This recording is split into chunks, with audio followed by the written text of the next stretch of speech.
পবিত্র রমজান মাস আর বিবাহিতা আপুদের বলতেছি বেশি বেশি করে কিন্তু আপনাদের স্বামী অনেক বেশি খেদমত করবেন, অনেক বেশি নেকি পাইবেন। আর যেহেতু এটা রমজান মাস জানেন, তো এই মাসের কত কত এই মাসের গুণ। সো আমিও আপনাদের ভাইয়ার ওই দিন বললাম যে আমি চলো একটু আপনার একটু সেবা যত্ন করে সওয়াব কামাই করি, নেকি কামাই করি, তাই না? যেহেতু বসেছিলাম আর ও একটু যাইতেছিল বাজারে, দূরের বাজার, বগলের বাজার না, যার জন্য আমি একদম পুরা একদম একেবারে কি বলবো ভাই, আমার এখন হাসি পাইতেছে।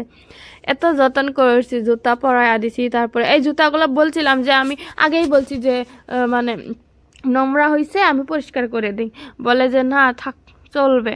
তো আমি বলতেছিলাম যে এখন যদি এইগুলা মানুষ দেখে তাহলে কি বলবে, যে এই লোকটার বউ কত নোংরা, এক নোংরা, মানে জুতাগুলো তাও পরিষ্কার করে দেয় না, ধুয়ে দেয় না।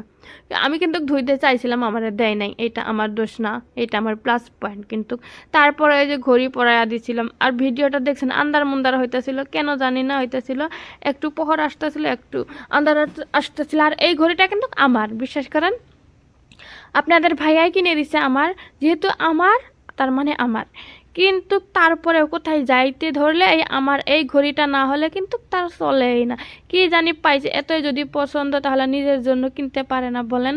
সো এখন ঘড়িটা দিয়ে দিছে, আর এখন কি চাইতে আসছিল, মানি ব্যাগটা চাইতেছিল। তারপরে আর ওই যে ব্যাকগ্রাউন্ড ইগনোর করবেন কিন্তু, বুঝছেন? যেহেতু মানে ঘরের এখনো সিজিল হয় নাই, যার জন্য। আর এইটা বিশ্বাস করেন, এইটা আমি বিয়ের আগে কিনে দিছিলাম, কত বছর যে হয়েছে, তারপরেও আমি টাকা দিছি, যে এটা ছিঁড়ে গেছে, আমি টাকা দিছিলাম ঈদের মধ্যে, মেবি 1 বছর আগে, যে ওইটা দিয়ে তুমি ভালো যাইতে একটা মানি ব্যাগ কিনে নে। কিন্তু ওই টাকা ও খরচ করে ফেলছে, এটা কি আমার দোষ বলেন? আমি তো দিছিলাম টাকা, কিন্তু ও নিজের কাজে না করে, যেটা দরকারের জন্য দিছিলাম, যেটা কাজের জন্য দিছিলাম, ওইটা না করে ও অন্য কাজে খরচ করছে। আর মানে নিজের জন্য ড্রেস পাতি কিনে, কিন্তু এই যে মানি ব্যাগটাই কিনে না। আর বলে কি আমারে বলে যে আমি কিনে দেবো। ভাই আমি তো দিছিলাম, কিন্তু কিনে না, ওইটা কি আমার